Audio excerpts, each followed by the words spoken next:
हम बता रहे हैं, हमारे सूत्र अभी की बात बता रहे हैं। बड़ी खबर, अमित शाह गांधीनगर से चुनाव जीत गए हैं। अमित शाह की विक्ट्री हुई है। अमित शाह के ने बड़े मार्जिन से अपनी सीट को जीत लिया है। अनिल बलूनी अपनी सीट पर आगे चल रहे हैं। त्रिवेंद्र सिंह रावत आगे चल रहे हैं। पीयूष गोयल आगे चल रहे हैं। अनुराग ठाकुर आगे चल रहे हैं। और इंडिया अलायंस का नंबर बढ़ता हुआ 230 की तरफ जाता हुआ और एनडीए का नंबर 294 की तरफ आता हुआ। लेकिन अभी भी एनडीए को बड़ी बढ़त है, लेकिन उतनी बढ़त नहीं है जितनी की उम्मीद थी। नगीना में चंद्रशेखर रावण अपनी सीट को जीतते हुए दिखाई दे रहे हैं। तो ये वो सारे बड़े चेहरे हैं, लेकिन केसी त्यागी साहब, मैं सच में जानना चाहती हूँ, वो इसलिए क्योंकि त्यागी साहब को भी नहीं पता होगा।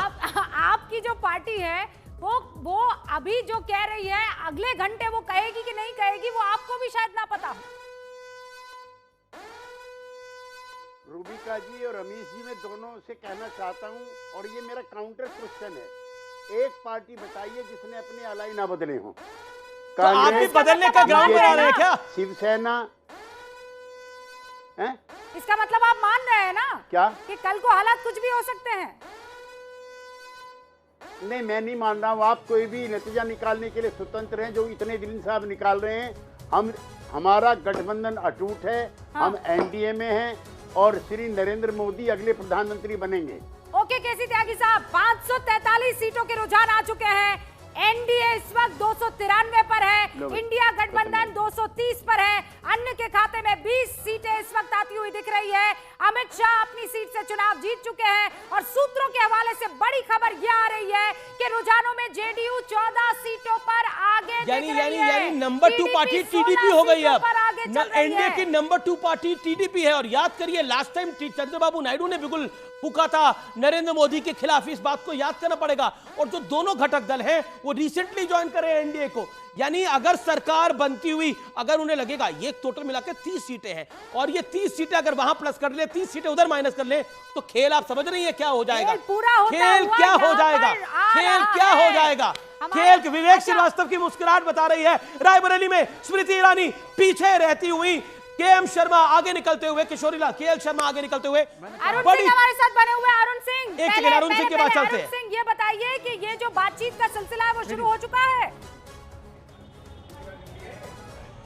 देखिए, पार्टी ने तय किया है कि तेलुगु देशम पार्टी टीडीपी और नीतीश कुमार दोनों के पास लगभग 15-15 सीटें आने का अनुमान है। और कांग्रेस पार्टी ने तय किया है कि दोनों से बातचीत की जाएगी। ये सिद्धांत रूप से पार्टी के अंदर सहमति बनी है, क्योंकि पार्टी से जब पूछा गया कि ये उनके साथ गठबंधन में है, बीजेपी के साथ चुनाव लड़ रहे हैं, उन्होंने कहा कि नीतीश कुमार भी बीजेपी के साथ लड़े थे, उसके बाद हमारे साथ आ गए थे।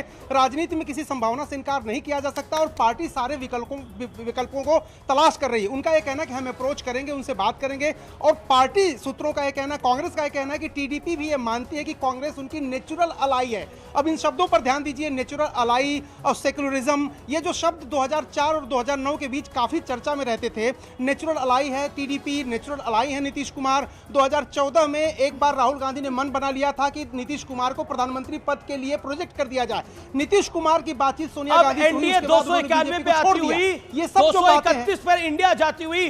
टोटल 60 सीटों का डिफरेंस है इंडिया और एनडीए के बीच में। 30 सीटें का पूरा 30 सीटें हैं टीडीपी और जेडीयू के हाथ में। उनके साथ कांग्रेस संपर्क में है। 3 इंडिपेंडेंट से शरद राव पवार ने संपर्क कर लिया है, मेरे हाई लेवल सोर्सेस ये कह रहे हैं। यानी अगर ये नंबर है तो 233 हो जाता है इंडिया के पक्ष में, उस 21 में से 3 निकल के। यानी कुल मिलाकर क्या इंडिया अलायंस सरकार को बनाने की तरफ आगे बढ़ेगा? लेकिन बड़ा गठबंधन एनडीए है, सिंगल लार्जेस्ट पार्टी बीजेपी है। मौलिक अधिकार भारतीय जनता पार्टी का है कि वो उसको पहला राइट मिले सरकार बनाने का। और एनडीए के पास मान लीजिए अमीश, अगर संपर्क में मान लीजिए कांग्रेस है और 10 तरीके के दूसरे अगर उनको, देखिए मैं फिर मानता हूं संपर्क में कोई भी हो, कुछ भी हो सकता है। उधर मेरा फिर मानना है संपर्क में कोई भी हो, गृह मंत्री अमित शाह, जेपी नड्डा, प्रधानमंत्री नरेंद्र मोदी, वो भी बड़े रणनीतिकार हैं। कर लेते हैं एक बार। अरुण, अब ये बताइए कि ये सब जो आपस में बातचीत चल रही है ये अलग बात है, पर चेहरा भी तो होगा ना, उस पर भी तो मोहर लगानी होगी।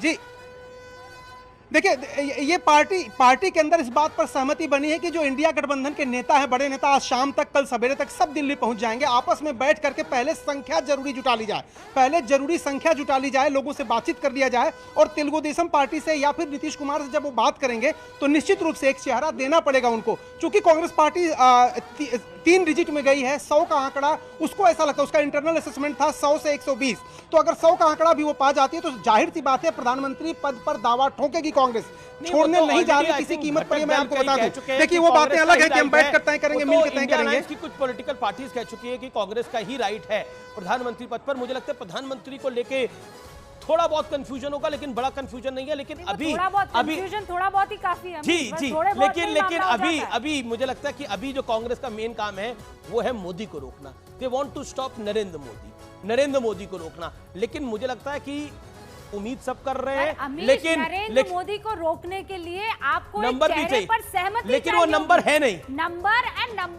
नंबर के साथ साथ विवेक, एक चेहरा चाहिए भाई। सारे के सारे एक चेहरे पर सहमति बनाएंगे, अब वो चेहरा कौन होगा? अगर बीजेपी आ गई है तो नरेंद्र मोदी रुक चुके हैं, बीजेपी ही रोकेगी या कोई रोकेगा? रुक चुके हैं, वो पब्लिक ने रोक दिया है उनको। कहां है नरेंद्र मोदी और 400 पार? He is not a figure anymore, he is not an entity anymore। नहीं, ये आप कह 10 साल से हम लड़े पेशेंटली, हमने पाला नहीं बदला। नहीं, ये तो अचानक आप में अहंकार आ गया। अचानक 231 आते ही आपने नहीं, हम तो कह ही रहे हैं आपको, हमने हमने उस दिन भी 295 कहा था। नरेंद्र मोदी अगर फैक्टर होते आज तो ये 240 पे आते हैं आज बीजेपी वाले। अभी जब बात कर रहे हैं, लेकिन देखिए अब यहाँ से इंडिया अलायंस 272 से आगे है। इंडिया अलायंस 230-35 पे सेटल होता हुआ दिख रहा है। बीजेपी एनडीए जो है वो 290-295 पर सेटल होती हुई दिख रही है। ऐसे ही उम्मीद दिख रही है। देखिए 12 बजे तक शहजादपुरा वाला कह रहे थे रुकिए 12 बजे, 12:30 तक, 12 बजे तक 6 सीटें कमी हो गई है। सत्यप्रकाश जी कह रहे थे 1 बजे तक। सत्यप्रकाश जी बताइए, आपका चश्मा कितना दूर तक देख पा रहा है और क्या देख पा रहा है? ये देख पा रहा है कि एनडीए अपने दम पर सरकार बनाएगी और प्रधानमंत्री नरेंद्र मोदी तीसरी बार शपथ लेंगे। 1 बजे तक स्पष्ट रुझान आ जाएगा। कई सीटों पर मैं खुद इलेक्शन कमीशन की साइट पे देख रहा हूं, बहुत क्लोज फाइट चल रहा है, उत्तर प्रदेश में भी और अन्य राज्यों में भी। और बिहार में सबसे बेहतर प्रदर्शन एनडीए का हुआ है, इसमें कोई शक नहीं है। अभी हम 32 सीटों पे आगे चल रहे हैं, कुछ सीटों पे 2000 मत से पीछे चल रहे हैं, वो भी आगे जाएंगे। तो 1 बजे तक हमें इंतजार करना चाहिए। काफी बड़ी संख्या में मतदाता है, मतदाताओं की संख्या बढ़ी है पहले से, करीब 60 करोड़ से ज्यादा लोगों ने वोट दिया है। तो हमें इतनी जल्दी फैसले पर नहीं पहुंचना चाहिए। नीतीश कुमार जी एनडीए में मौजूद हैं। बड़ी खबर, नारा लोकेश चंद्रबाबू नायडू के बेटे के साथ संपर्क में है कांग्रेस। नारा लोकेश चंद्रबाबू नायडू के बेटे के साथ संपर्क में है और लल्लन सिंह के साथ पहले दौर की बातचीत कर रही है कांग्रेस। यह बहुत बड़ी खबर है। पहले दौर की बातचीत लल्लन सिंह के साथ हो रही है, यानी नारा लोकेश नंबर 2 है एक तरह से टीडीपी